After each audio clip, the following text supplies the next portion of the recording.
Bon, bonjour, moi c'est Anan.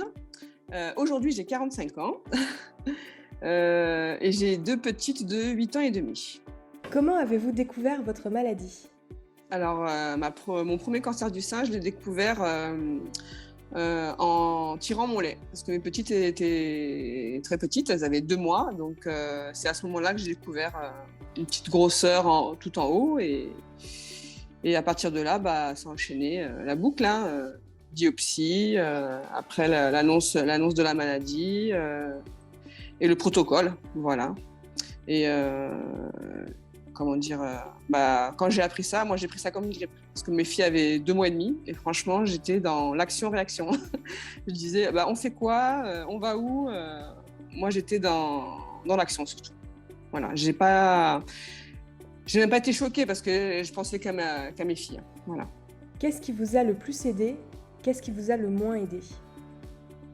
Le plus, mes filles, mes amis, ma famille, l'association où j'ai adhéré, c'est qui aide des personnes avec cette pathologie. On fait beaucoup d'activités en fait, l'aquagym, l'art-thérapie, du modelage.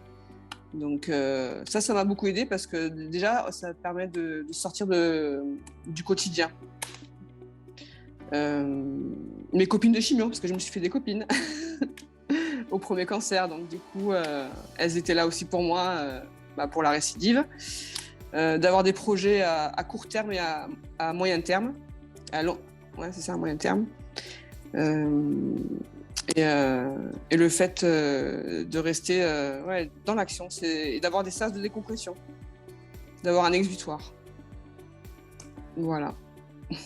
Le moins aidé, c'est compliqué ça. De gérer le quotidien en fait, aussi, parce que c'est fatigant. La maladie, elle est épuisante quand même. Mais voilà. Il n'y a pas grand-chose à dire par rapport à ça. Quels conseils donneriez-vous aux patients? Déjà d'être entouré, si c'est possible. D'avoir un exutoire. D'adhérer à une association parce qu'elles sont quand même... moi, je suis dans notre région, on a ressources. Donc, ils sont à notre écoute. De parler de ses angoisses, du stress que ça peut générer au niveau des hôpitaux, parce que c'est quand même pas évident d'être tout le temps. On parle hôpitaux, on parle maladie. Il faut s'écouter aussi. Quand on n'a pas envie, on n'a pas envie.